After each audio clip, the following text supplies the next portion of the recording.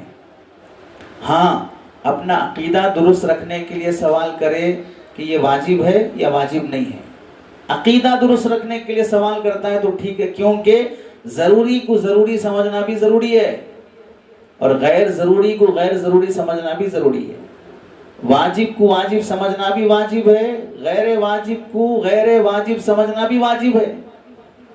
غیر واجب کو واجب سمجھ لیا، واجب کو غیر واجب سمجھ لیا، ضروری کو غیر ضروری سمجھ لیا، غیر ضروری کو ضروری سمجھ لیا تو عقیدہ بگڑ جائے گا. تو عقیدہ درست رکھنے کے لیے سوال کرے تو ٹھیک ہے، لیکن عمل درست رکھنے کے لیے یہ سوال کرنا چاہیے کہ اگر میں یہ کام کر لوں گا اللہ خوش ہو جائیں گے، اگر میں یہ کام کروں گا تو اللہ مجھے ثواب دیں گے. یہ سوال مسلمان کا ہونا چاہیے. یہ نہیں ہونا چاہیے کہ واجب ہے تو کریں گے نہیں تو نہیں کریں گے. ادھر اصل مسئلہ یہ ہے کہ آدمی کی فطرت میں دنیا کی اور مال کی محبت اتنی بسا دی گئی ہے. بعض دیندار بھائی بھی جسمانی خدمت، جسمانی عبادت کتنی کرنا ہو ہم کر لیں گے، روزے رکھنا رکھ لیں گے، نمازیں پڑھنا پڑھ لیں گے، تسبیح پڑھنا پڑھ لیں گے. جہاں مالی عبادت کا مسئلہ آتا ہے وہاں ہیلے حوالے شروع ہو جاتے ہیں. واجب ہے کیا؟ حوالہ تو واجب تو نہیں ہے نا، یہ تو اس واسطے ہے نا. تو معلوم ہوا کہ آدمی بدنی عبادت کے لیے تیار ہو جاتا ہے، مالی عبادت کے لیے تیار نہیں ہوتا ہے. وہ مال کی محبت کی وجہ سے، جیسے کہا گیا تھا چمڑی جائے تو جائے دمڑی نہ جائے. چمڑی جائے تو جائے لیکن دمڑی نہ جائے. اس کی ایسی ہی مثال ہے جیسے حضرت تھانوی نے ایک جگہ لکھا تھا کہ ایک آدمی کا کتا مر رہا تھا اور وہ کتے کے مرنے پہ بیٹھ کے بہت رو رہا تھا کہ میرا کتا بہت بچپن سے میں نے پالا لیکن اب مر رہا ہے. کسی نے پوچھا کیوں مر رہا ہے؟ بھوک سے مر رہا ہے، کھانے کے لیے کچھ بھی نہیں ہے. تو دیکھا اس کے بغل میں روٹیاں رکھی ہوئی تھی. تو کسی نے کہا بھئی یہ روٹیاں کھلا دو، کیوں نہیں کھلا رہے ہو جب بھوک سے مر رہا ہے؟ نہیں، اتنی بھی محبت نہیں ہے کہ روٹیاں کھلاؤں. ہاں آنسو بہا سکتا ہوں چونکہ وہ فری میں نکلتے ہیں، اور یہ روٹی نہیں دے سکتا چونکہ پیسے لگتے ہیں اس پر. تو ایسی محبت سے کیا لینا دینا ہے؟ ایسی محبت کیا کہ اللہ کے نزدیک ایسی محبت کا کیا صلہ ملے گا کہ آدمی آنسوں بہا دیتا ہے اس واسطے کہ آنسوں میں پیسے نہیں لگتے، اور روٹی کھلانے تیار نہیں اس واسطے کہ اس میں پیسے لگتے ہیں. تو قربانی کی اس عبادت پر چاہے ہمارے نزدیک پیسہ نہ ہو، نفل قربانی کی بھی آدمی کوشش کرنا چاہیے. اب آخری بات ہے اس موضوع کی کہ قربانی کا مقصد کیا ہے. قربانی کا جو لفظ ہے اس لفظ پہ اگر ہم غور کریں گے، قربان لفظ عربی ہے، اور یہ عربی لفظ ہے ہوا ما یتقرب به الی اللہ تعالی. قربانی ایسا عمل ہے جس کے ذریعے سے اللہ کی قربت حاصل کی جائے. بندہ اللہ کے قریب بن جاتا ہے قربانی کے عمل سے. تو جو بندہ اللہ کے قریب ہونا چاہتا ہے اسے قربانی دینا پڑے گا. اب یہاں قربانی چاہے وہ جانور کی قربانی ہو، نفس کی قربانی ہو، رائے کی قربانی ہو، خواہشات کی قربانی ہو، اللہ کے حکموں کو توڑنے میں جذبات کی قربانی ہو، ان سب کی قربانی سے ہی بندہ اللہ کے قریب پہنچتا ہے. مزے کی نیند آ رہی ہے، چھوڑ کر قربانی دے کر تہجد میں کھڑے ہو جاؤ، قریب ہو جاؤ گے اللہ کے. کسی لڑکی کو دیکھنے میں مزہ آ رہا ہے، اسے چھوڑ دو، اس لذت کو قربان کر دو، اپنی خواہش کو نظریں نیچی کر لو، اللہ کے قریب ہو جاؤ گے. جس حکم کو توڑنے میں اللہ ناراض ہوتے ہوں وہاں اپنی خواہشات اور جذبات قربان کر دو، اللہ کا قریب بن جاتا ہے بندہ. نافرمانی کے ساتھ کوئی بندہ اللہ کے قریب نہیں ہو سکتا. قربانی دراصل اس بات کی بھی تعلیم ہے، عالم کو ہو یا غیر عالم کو ہو، کہ جب ایک جانور بے زبان تمہارے چند ہزار کے پیسوں سے خریدا ہوا، اس جانور کو تم نے پیدا نہیں کیا، تم نے خریدا ہے، پیدا اللہ نے کیا ہے۔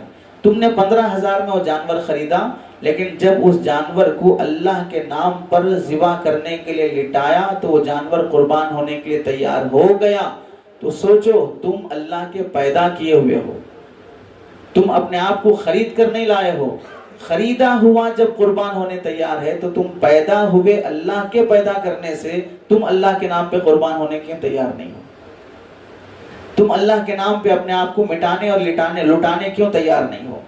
اور قربانی یہ چیز بھی ہے کہ اللہ تعالیٰ قربانی کے ذریعے سے بندے کے جذبات کا امتحان لیتے ہیں کہ بندہ میرے حکم کے تابع قربان ہوتا ہے یا نہیں ہوتا ہے۔ اس لیے اسے کہا گیا سنت ابیکم ابراہیم، کہ تمہارے والد ابراہیم علیہ السلام کی سنت ہے کہ انہوں نے جیسے اپنے آپ کو قربان کیا، نفس کے خلاف کام کر کے اللہ کے فرما بردار بنے۔